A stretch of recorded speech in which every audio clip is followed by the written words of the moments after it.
Hey, what's up everybody, and welcome back. Infamous here, talking a little bit about, does Magicka DK need a nerf?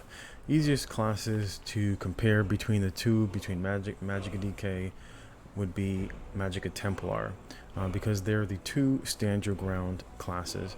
Now, of course, this is my Magicka DK. I am a Dark Elf on my Magicka DK, and on my Templar, I'm also a Magicka DK. I'm also running a Dark Elf. I run Apprentice for the extra spell damage, of course, typically all points into Magicka. And of course you can see basically my raw stats. This is a no CP, of course. My no CP raw stats for my Templar are as such. Actually, this is the upscaled one. Let's go ahead and run the more balanced version. And we'll take a look at the two. Taking a look at the two builds. The two builds are designed very similarly. Go right here, and you can see here, these are basically the raw stats for my Magicka build. And if you take a look at the spell damage, 3500 spell damage. Typically, as you can see, the recoveries are not that very high. You can see my resistances right here and the effective spell power for this particular build. And basically what that means is it takes your max Magicka, it takes your spell damage as well as your spell critical as well as your spell critical damage into consideration, along with your spell pen, to come up with the effectiveness of the build, of how strong the build is in terms of how much spell power you're putting out overall. So this is my Templar build, and then of course you can see this, like I said, running a Dark Elf, all points into Magicka, and you can see the effective spell power on this build is actually slightly higher at 7734, and over here it's 7500. So in essence, this build, in terms of its effective spell power, is actually stronger.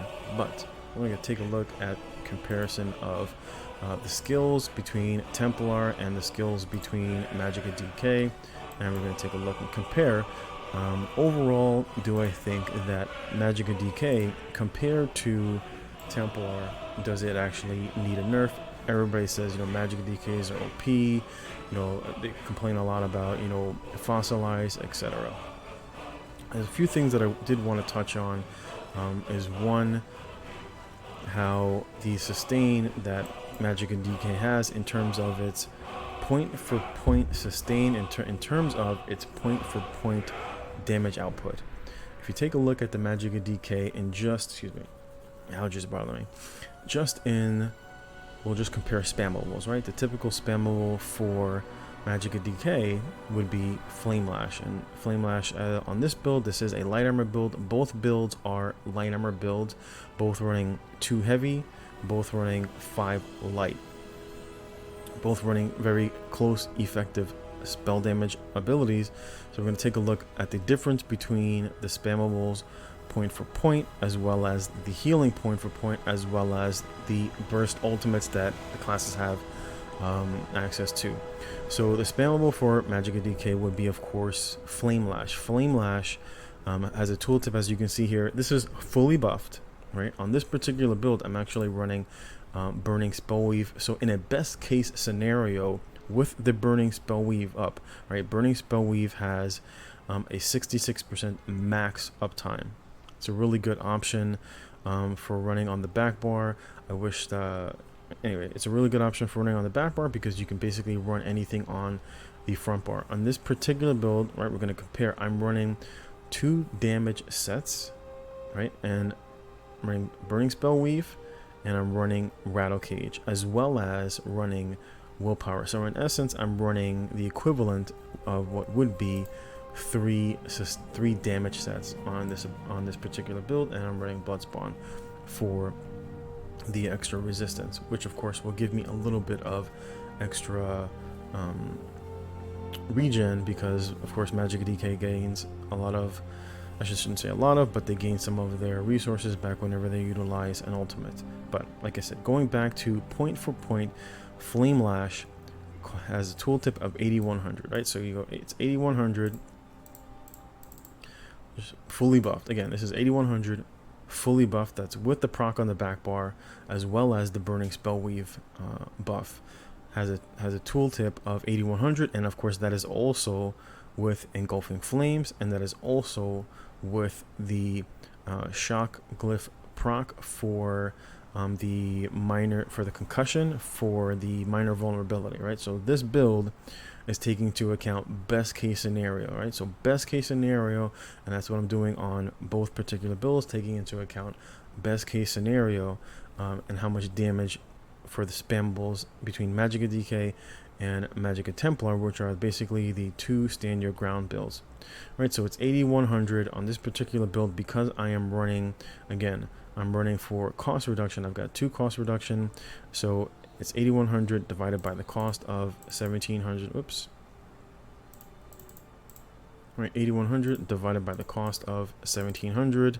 So in essence, it's got a for every point of Magicka that it costs to for this particular build, it costs 1 point of Magicka to do 4.7 points of damage, right? And that's just for the original proc of the Power Lash, excuse me, of the Flame Lash, not considering the Power Lash. Power Lash, of course, deals 90. What is it? 90. Let's just say 9600, and that's divided by half of the cost, so that would be 850. So with a Power Lash, of course, Power Lash has a cooldown of 3 seconds. It also requires your opponent to be off balance. It also requires that person to either be rooted or stunned, which is how you proc the off balance, and you have to apply the whip. So it's really, you really can't count Flame Lash as a spammable, because there's just literally, there's so many hoops that you have to run through to gain the proc, and of course it can be dodged. Power Lash can be easily dodged because there's so much setup for the ability before you can actually gain access to it. So just comparing the regular Lash, right? Like I said before, regular Lash has a tooltip of 8100 that is fully buffed, divided by the cost for this particular build, which is 1700. So point for point on a build that has enough reduction or regen, it does 4.76. You can compare that to the Templar ability Jabs, which has a very nice tooltip, as you can see right there. The spear deals 2817, and that's 4 hits over the course of 1 second. So Templar spammable deals 2817, and of course that's times 4 hits. So the 1 jabs, again, we're running a very like I said before, we're running a very comparable effective effective spell damage with 3550 spell damage, and of course 31,000 max Magicka, whereas the DK on this particular build is running 32.5 max Magicka with 3800 spell damage. So going back, the 1 jabs has the equivalent damage of 11,268. What isn't taken into consideration is also for every jab you are going to proc the passive Burning Light. Right, the Burning Light passive has a 25% chance to proc every time you use one of these abilities, but this ability ticks 4 times, so it's basically a guaranteed proc of Burning Light every time you proc jabs. It can theoretically proc twice, but is a guaranteed 1 proc of Burning Light, so we have to add in the Burning Light proc for this particular build, which is 4353. So the total damage for casting Puncturing Sweep 1 time is 15,621. Of course, Puncturing Sweep is slightly more expensive than running I believe the base, it's slightly more expensive, but for this particular build, even point for point, right? Point for point divided by 2539, and you can see that you're still doing more damage, right? It was 4.77, I believe, for the whip proc, and of course for the point for point for the Templar, it's basically 6 points of damage for every 1 point of Magicka that you're utilizing. And so this is where you'll start to see the Templar has better sustain and better damage, because point for point, their each point of magical pool that you use deals more damage than each point of magicka that you use on the DK. And again, for this particular build, I'm running the weapon damage on the front bar. So this basically is a 100% uptime. I'm not running, again, this is with the shock glyph as well, right? The minor vulnerability, which shock has a chance to proc minor vulnerability. And I'm running the weapon glyph on the front bar. So it basically, every time I heavy attack, this is a 100% uptime. It's very easy to get the shock glyph, especially on the back bar, because it's based off of the damage. Whereas on the Magicka DK build, I actually have to go to the back bar every 5 seconds, every 10 seconds, because the glyph only procs every 5 seconds. Again, along with the burning spell weave proc, it has a maximum uptime of 66%. But we're talking best case scenarios in which where the stars align and you're running very high spell damage with very high max magicka on a DK. And you're seeing that even in those scenarios, when it comes to the amount of damage that the build is able to do, the damage amount of their spammables, DK comes up short. We're talking best case scenario, burning spell weave proc with the proc from the weapon glyph on the back bar, which is not up 100% of the time, versus a 100% uptime on the Templar, which is very easy to do because I can run dual wield. I can't run, like, you're never going to see a DK run dual wield. Dual wield works very good for Magicka Templar because it gives you access to be able to get a lot of your stamina back just from a heavy attack, which you can do also with a DK. Again, this running 2 light armor builds. Let's just jump into the next thing, right? Talking about the Templar Honor the Dead. Honor the Dead on this particular build has a tooltip of 11,831. When you're looking at the point for point of how much it costs, right? 11,831 is the tooltip, and it's divided by, you would think 39. I think it's divided by 39.48, but it's not, because Honor the Dead has a reduction of 60% of the cost when you're below 75%.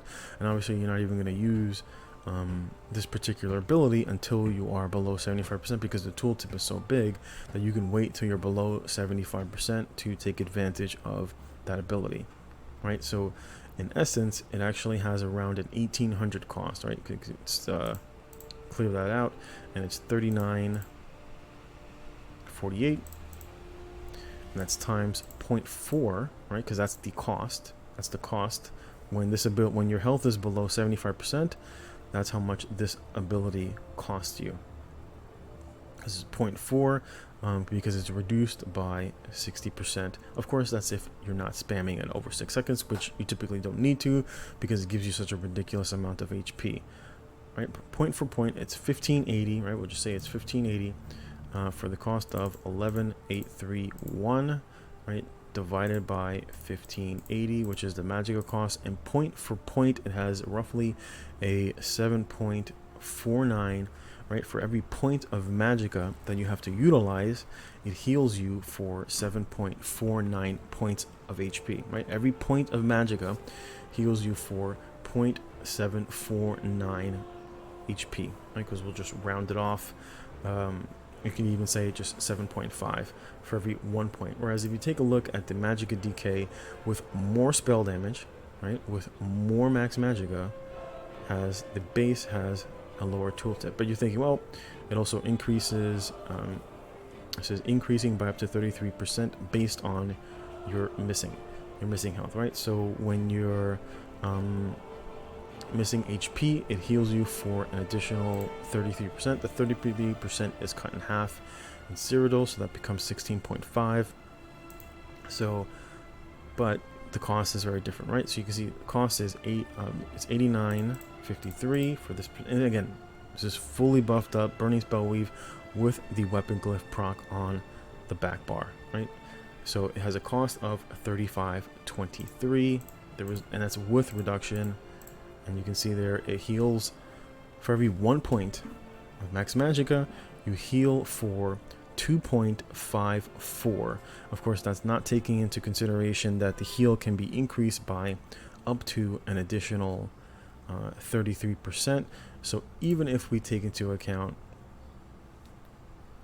because again, it's based off of your missing HP, but let's just say, even if we were to say that it's just 80, what is it, just say it's 9,000 times 0.33. Let's just say we were literally at 1 HP, right? So that's an additional 2970 plus the base of 8900. All right, so now it's equivalent to the Templars, but it still has the same cost of 3523. So best case scenario, right? Best case scenario is when you're literally at 1 HP, it still only heals you for 3.36, right? It's literally half of what the Templar build can do, point for point, right? Point for point, it's ridiculously strong. Honor of the Dead is ridiculously strong. That's why I said before, when they buffed coagulating blood, it was nearly not enough in terms of how much it costs. Again, you're not going to use coagulating blood unless you're in execute range, because the skill just costs so much. You're typically going to wait for a power lash. You're going to utilize things like embers. You're probably going to be running cauterize, because this ability just costs too much to utilize until you're at execute range. As you can see, point for point, it costs way too much. The other thing is that people might say, well, you know, you still have embers, you have things like flame lash. Again, flame lash has a cooldown of 3 seconds. It also needs to be procced between the person you hit has to be stunned or rooted, right? So you either have to cast Talons or you have to cast Shattering before you gain access to the heal. You don't even want to see the Magicka cost to gain access to Power Lash. But just for the sake of it, to gain access to the Power Lash heal, you have to spend the 2k from Shattering Rocks. Then you have to spend the 1700. Then you have to spend the 1700 for the Flame Lash, and then you have to spend an additional 850. Right, so the cost of Power Lash in terms of the heal, just the heal, it's got a 15 set. Let's just 15.6, right? It's 45.50 in terms of Magicka cost just to gain access, and that's if you're running Shattering. Right, Shattering is obviously the cheaper version, so we'll go with the cheaper version. So it costs you 45.50 to gain the heal from Power Lash, right? So let's clear that. And it's 15. Right, it's 15,630. Right, divided by what we said was 45.50, and so basically it's still weaker than the Templar. Right, it costs, for every point of Magicka, you're healing for 3.4, whereas Honor of the Dead. Again, Honor of the Dead has a really cheap cost for an 1180 heal. Whoops. Right, it's 11,830, and then what did we say it was? It was 1580, right? When you're at 75%, it's literally double what you get from. It's even with Power Lash. People are like, yeah, Power Lash is so good. You literally have to cast Coagulating Blood, Whip twice, and Shattering Rocks just to gain access to what Templar gets from one cast of Honor of the Dead. And it costs you, like, I don't know, 8 times the cost, right? Because you have to cast just to gain the same amount of healing that Templar gets from Honor of the Dead. A DK has to spend basically, what was it? What did we say it was? 4,550 plus the straight cost of running 3523, right? So it basically costs you 8,000 Magicka, 8,000, almost 8,100 Magicka, just for point to get the exact same amount of healing that you would get from just one Honor the Dead. And again, you can use Honor the Dead when you're at 75% HP. You're typically not going to use Coagulating Blood until you're in execute range. And like I said before, I took best case scenario, which is literally you're at 1 HP and you cast Coagulating Blood. You're not even going to get the amount of healing that you would get from an Honor the Dead in terms of a point for point calculation. Now, so now you can start to see why, in terms of sustain, why DK has a such hard time sustaining, especially if you play Magicka Templar and you play Magicka DK, it's fucking night and day. In terms of the amount of damage that you do, as I showed already between the two Spammables, the amount of damage that you do between Flame Lash and jabs, there is no comparison. You do far more damage with jabs than you do with Flame Lash. The other thing that I wanted to discuss is if you compare the alt, right? Ferocious Leap has a tooltip of, let's just say 16,000, right? So for every point of ultimate, now a lot of DKs waste ult points because they don't use their ultimate the moment they have it, which I do. As soon as I have my ult, I automatically use it because I know I'm going to need the resources, because for every ult that you wait over 125 or over whatever it is the threshold is, it's a waste of resource return from Battle Roar. So it's 16,000, right? Let's just say it's 16,000 divided by 125 points of ultimate. So every point of ultimate deals 128 damage. So for every ult point that you gain access to, in essence, that gives you 128 points of damage. Again, that is in an AoE, and we'll compare that to the Templar ultimate, which I run Crescent Sweep. Crescent Sweep is ridiculously strong. It is still an AoE, at least it's an AoE conal. It's very easy to hit multiple targets, especially because you have access to a better gap closer. But in taking a look at the ultimate, you can see the tooltip right there.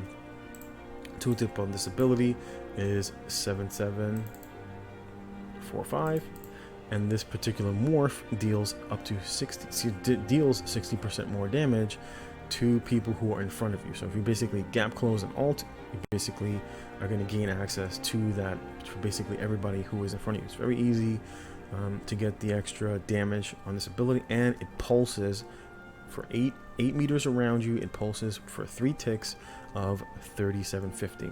But because it's also in the Adric Spear line, it also has a chance to proc Burning Light. And because it ticks 4 times, right, you gain 1 tick from the initial hit and then 3 ticks from the AoE pulse. After that, you're basically again guaranteed another Burning Light proc, because Burning Light has a chance to proc 25% chance. It can proc every half second, and so basically in theory Crescent can proc Burning Light twice, but it's a guaranteed 1 proc. So that's 75, that's 7745, and then again times 0.6, right? Because if you hit anybody in front of you, you're going to do 0.6 amount of damage.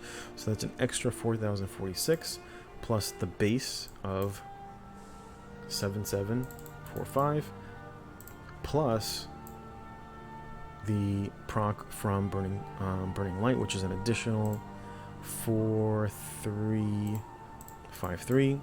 So in total, excuse me, I forgot something. I also forgot the AoE 3 ticks that you gain after that. So you gain an additional 3750 plus 3750 plus 3750, right?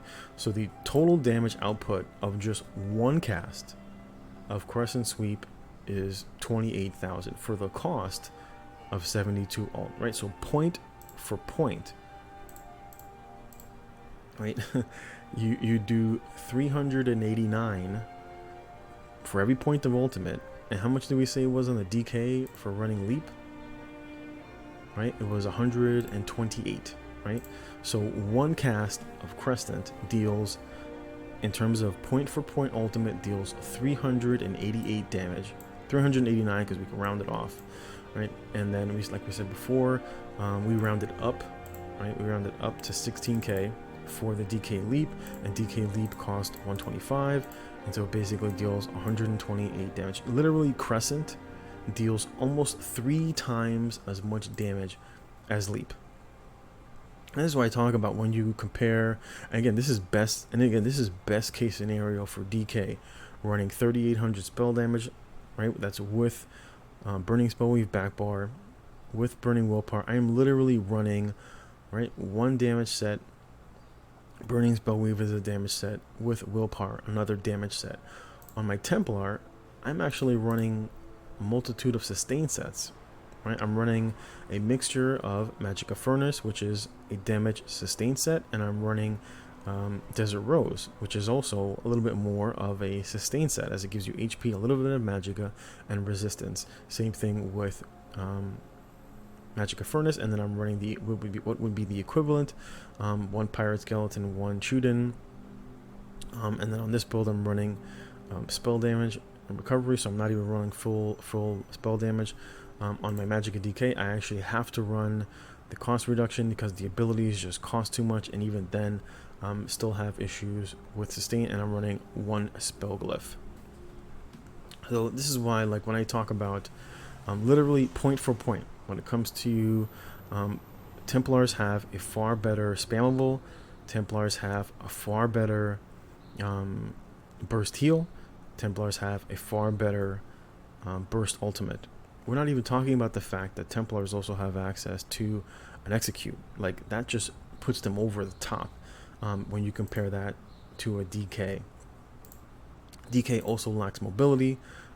If you're running a staff, you're typically not taking advantage of certain passives, like, for example, Iron Skin, because you're not really going to be blocking a lot, which is why I tell anybody who watches my streams, especially because of the change to protective, you really want to be running Magicka DK with a sword and shield, because primarily what Wings did was it stopped the plethora of people who just fucking spam abilities like Clench. I can't tell you, like, especially with, what is it, the Maelstrom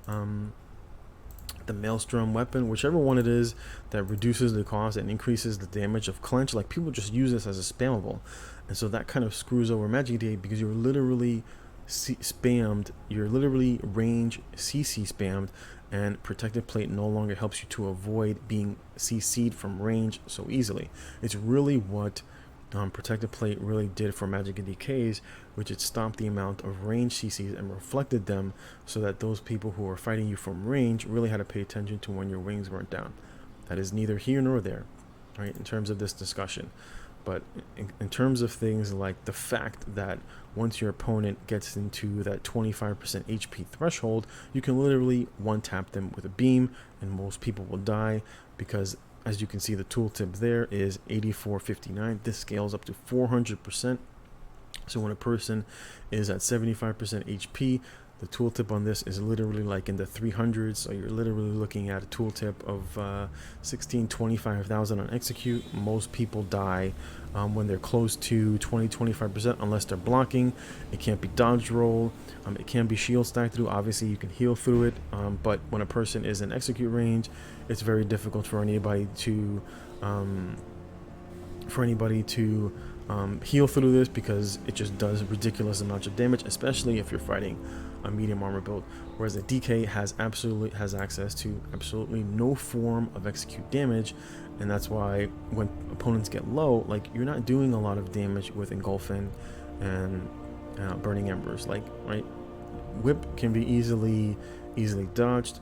You have they nerfed the range again for next patch on Shattering, and of course they increased the cost by like an extra, I think 12 or 1300 for DK. Again, they did increase the combustion passive, giving Magicka DK access to an extra 300 Magicka, basically equivalent of an extra 300 Magicka recovery, but then they went and increased some of their abilities, so it basically offsets the cost, because they went and increased the cost of things like Fossilize.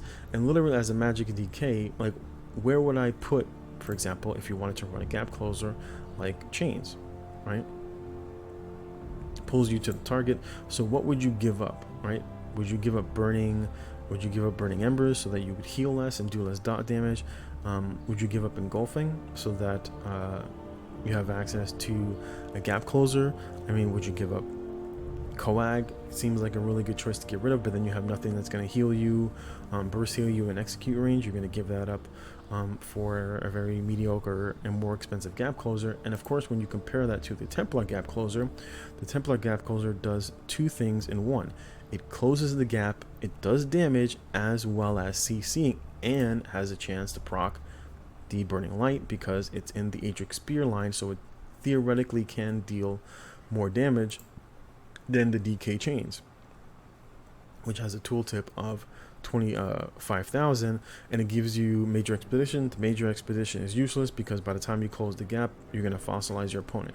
So even though it does more damage than the toppling morph, you actually have to spend more magicka because you have to spend the 2,800 to close the gap, but then you've got to CC your opponent, so it costs you 4,800 magicka to do the exact same thing that the toppling charge ability does, because it deals damage, it deals comparable damage, and it will stun the opponent, whereas DK has to utilize two abilities to do the exact same thing. So you can see, comparatively speaking, comparing the two stand your ground builds on two very similar builds with very effective spell damage, the DK will struggle. Again, I'm literally running three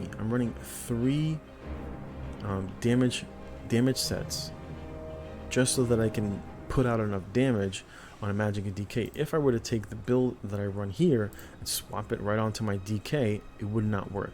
I've tried it multiple times, it just doesn't work. Because you're going to end up having to run Sword and Shield because you can't afford to run Dual Wield in light armor, whereas I have absolutely no problem running Dual Wield on my light armor Templar, and it's just because, one, you do so much damage, you heal also with puncturing. We're not even talking about how much healing I would get every time I use puncture. You can see it right here, like I said before, 4 ticks, 2817 times 4 ticks deals 11,000 damage, and it heals you for 43%, so that's times 0.43. So for every jabs, you're healing for 4,800. Yes, that is cut in half, so it's about 2,400 every time you heal. You heal for 2,400 literally as you're DPSing, whereas that's not the case with things like Flame Lash, because Flame Lash, Power Lash goes on a cooldown. So for all those people that are like, DKs are OP, DKs are super strong, DKs need a nerf, it's like, if you actually sit down and if you play a lot of the classes, I mean, shit, if you even look at a comparative build, I run less effective spell damage on my Magicka Sork. I run very similar amounts of max Magicka, very similar amounts of spell damage, but when you take a look at the tooltips on things like frags and on things like curse, on things like mines, you have access to a damage shield, you have access to mobility, and of course force pulse, which is basically the equivalent of Flame Lash, even though Flame Lash does a little bit more damage. Again, this is like kind of like best case scenario, and this is even including the proc, where you do an extra 20% damage. So in essence, you only cast this ability when it's procced, and it deals half. It costs half of,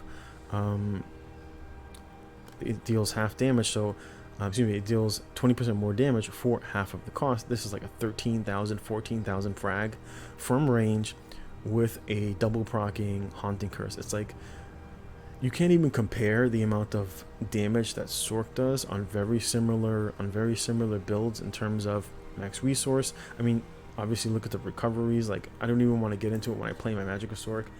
It's like, for all those people that are like, yeah, DK needs a nerf, it's OP. It's like, if you actually play all the classes, DK is comparatively weaker in terms of the tooltips on its abilities for the amount of Magicka that it costs to deal equivalent amount of damage, especially just comparatively between things like a Templar, which is the equivalent stand your ground build. Again, I play every single class, Magicka Stamina, Hybrid, and I play them all in PvP. And in my opinion, not only does Magicka DK not need a nerf, it actually needs a buff to be comparable to a lot of the other classes. Thank you.